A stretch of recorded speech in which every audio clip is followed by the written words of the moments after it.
नमस्कार, आगळी वेगळी रेसिपीमध्ये तुम्हा सगळ्यांचे मनापासून खूप खूप स्वागत आहे। तर आज आपण इथे बघत आहे 1 किलोच्या प्रमाणात परफेक्ट अशी चकलीची भाजणी कशी बनवायची। तर याचं प्रमाण अगदी अचूक आहे।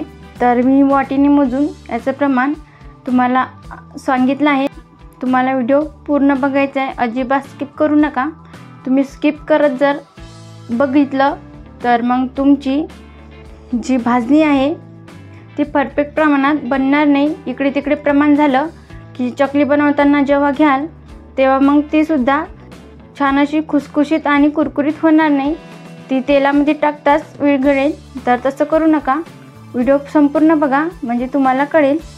तर इथं 1 किलोच्या प्रमाणात परफेक्ट अशी भाजणी आपण बनवायला घेऊया। पण त्याआधी तुम्ही जर चॅनलवर नवीन असाल तर पटकन सबस्क्राईब करा आणि त्याचबरोबर बेल आयकॉन क्लिक करून ऑल सिलेक्ट करा। चला तर मग आपण 1 किलोच्या प्रमाणात मस्त अशी खमंग चकलीची भाजणी बनवायला सुरुवात करूया। चकलीची भाजणी करण्यासाठी कोणते साहित्य लागते ते आज आपण इथे बघत आहे। तर इथं मी अर्धा किलो कोलम तांदूळ घेतला आहे, 3 मोठे चमचे जिरे आहे, 1 वाटी मूग डाळ आहे, 1 वाटी उडीद डाळ, 1 वाटी चणा डाळ घेतली आणि 2-3 चमचे खायचे पोहे आहेत ते लागणार आहे। आणि इथं अर्धी वाटी साबुदाणा आहे आणि याच वाटीने मोजून मी अर्धी वाटी धणे घेतले। सर्वात अगोदर हे धान्य मी जसे की चणा डाळ, मुगाची डाळ, उडीद डाळ ही स्वच्छ धुतली आणि मग उन्हामध्ये छान 2-3 तासासाठी वाळत घातली होती। आणि इथं कोलम तांदूळ आहे, हा आपल्याला उन्हामध्ये अजिबात सुकवायचा नाही, फॅनच्या हवेखाली 2-3 तासासाठी सुकून घ्यायचा आहे। तुमच्याजवळ जर तेवढा वेळ नसेल तर मग अशा वेळी काय करायचं, तुम्हाला एक ट्रिक सांगते। तर असा सुती ओलसर कापड घ्यायचा आणि त्याने ही सगळी धान्य पुसून काढायचे, म्हणजे ज्याला पावडर लावलेली असते तर ती निघून जाते। शक्यतोवर मी सजेस्ट तुम्हाला हे करेल, धान्य हे धुवूनच वापरा, कारण त्यामध्ये पावडर मिसळलेली असते। म्हणून मी हे धुवून घेतले आणि 2-3 तासामध्ये हे डाळी मी सुकून घेतल्या आणि फॅनखाली एका सुती कापडावर हे कोलम तांदूळ स्वच्छ धुवून 2-3 तासासाठी वाळत घातले आहे। आणि छान हे कडकडीत धान्य वाळलं आहे, तुम्ही बघू शकता। तर याची आपल्याला भाजणी करायची आहे। तर त्यासाठी आपल्याला कढई घेताना कोणती घ्यावी, तर एकदम अशी जाड बुडाची कढई वापरावी। चला तर मग मी तुम्हाला दाखवते। आता सगळ्यात आधी इथं मी गॅसवर जाड बुडाची कढई घेतली आहे, ही गरम करायला ठेवली। कढई हलकीशी गरम झाली की सर्वप्रथम आपल्याला हे तांदूळ भाजून घ्यायचे आहे। तर तुम्ही तांदूळ कोणताही वापरू शकता, काही हरकत नाही, ही महत्त्वाची गोष्ट। आता आपल्याला हा तांदूळ कसा भाजायचा, गॅस मंद आचेवर करून हे छान 3-4 मिनिटे हा तांदूळ भाजून घ्यायचा आहे। फक्त एक गोष्ट लक्षात ठेवा की याचा रंग चेंज झाला नाही पाहिजे, हलकासे हे गरम करून घ्यायचे आहे।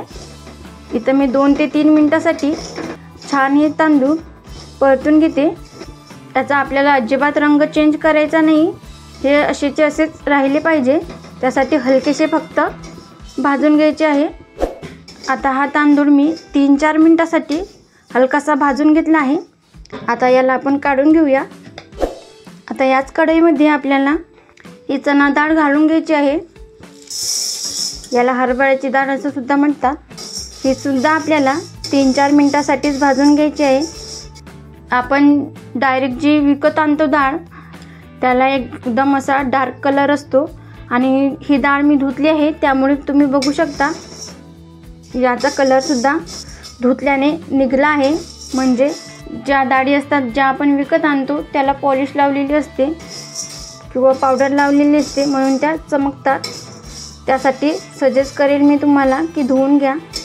आपल्याला गॅस एकदम कमी आचेवर करून हे सगळ्या डाळी भाजून घ्यायच्या आहे, फक्त रंग चेंज करू नका। आता इथे 2 ते 3 मिनिटं झाली आहे, आता आपल्याला ही काढून घ्यायची आहे। आता आपल्याला मुगाची डाळ भाजून घ्यायची आहे 2-3 मिनिटासाठी। गॅस एकदम कमी करून घ्यायचा, नाहीतर मग हे डाळी जळतील। तर हलकीशी याला भाजून घ्यायची आहे। आता 2 ते 3 मिनिटासाठी ही डाळ मी भाजून घेतली हलकीशी। आता याला सुद्धा मी परातमध्ये काढून घेते।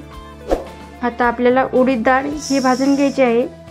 तर ही 1 किलोच्या प्रमाणात परफेक्ट अशी चकलीची भाजणी आपण करत आहे। तर प्रमाण वाटीने घेतलं आहे, तुम्ही सुद्धा वाटीनेच प्रमाण घ्या, म्हणजे तुमची ही परफेक्ट भाजणी तयार होईल। हे सुद्धा 2-3 मिनिटासाठीच भाजून घ्यायची आहे हलकीशी। आता इथं 3 मिनिटे झाली आहे।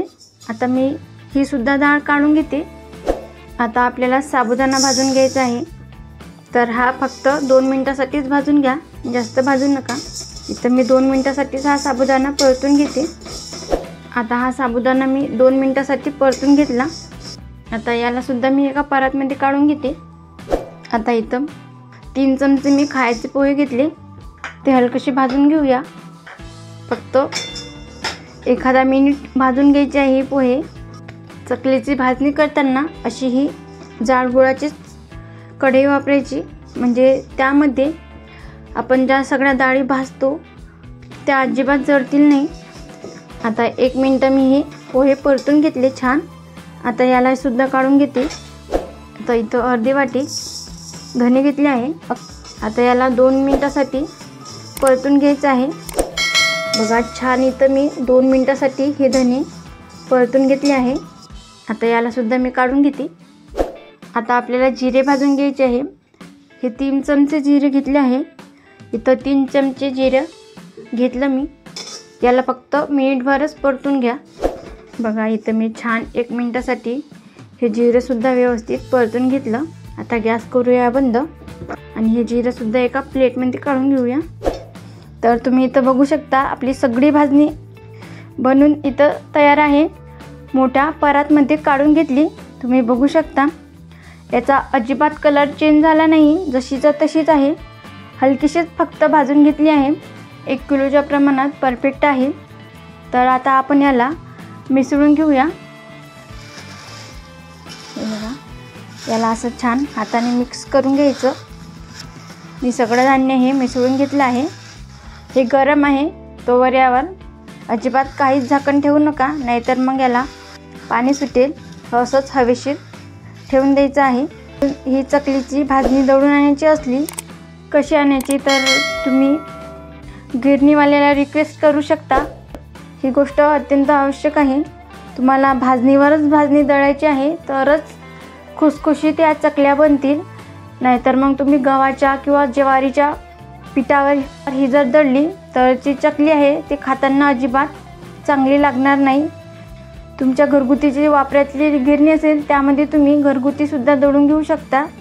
आता मी ही गिरणीमध्ये भाजणीवरच भाजणी दळून आणणार आहे। चकली कशी बनवायची हा सुद्धा व्हिडिओ मी लवकरात लवकर बनवण्याचा प्रयत्न करेल। तर मग तुम्हाला ही आजची भाजणी रेसिपी कशी वाटली नक्की कमेंटमध्ये कळवा। तुम्हाला जर आजचा हा व्हिडिओ आवडला असेल तर लाईक करा, जास्तीत जास्त तुमच्या फ्रेंड फॅमिलीसोबत शेअर करा। तसेच आगळी वेगळी रेसिपीला सबस्क्राईब करायला विसरू नका आणि त्याचबरोबर बेल आयकॉनवर क्लिक करून ऑल सिलेक्ट करा, ज्याने काय होईल मी छान छान रेसिपी अपलोड करते त्याची नोटिफिकेशन तुमच्या मोबाईलवरती येऊन जाईल। आज वेळात वेळ काढून तुम्ही ही संपूर्ण रेसिपी बघितल्याबद्दल तुम्हा सगळ्यांच्या मनापासून खूप खूप धन्यवाद। तुम्ही सुद्धा छान छान प्रकारच्या रेसिपी बनवून खात जा। भेटूया नेक्स्ट व्हिडिओमध्ये।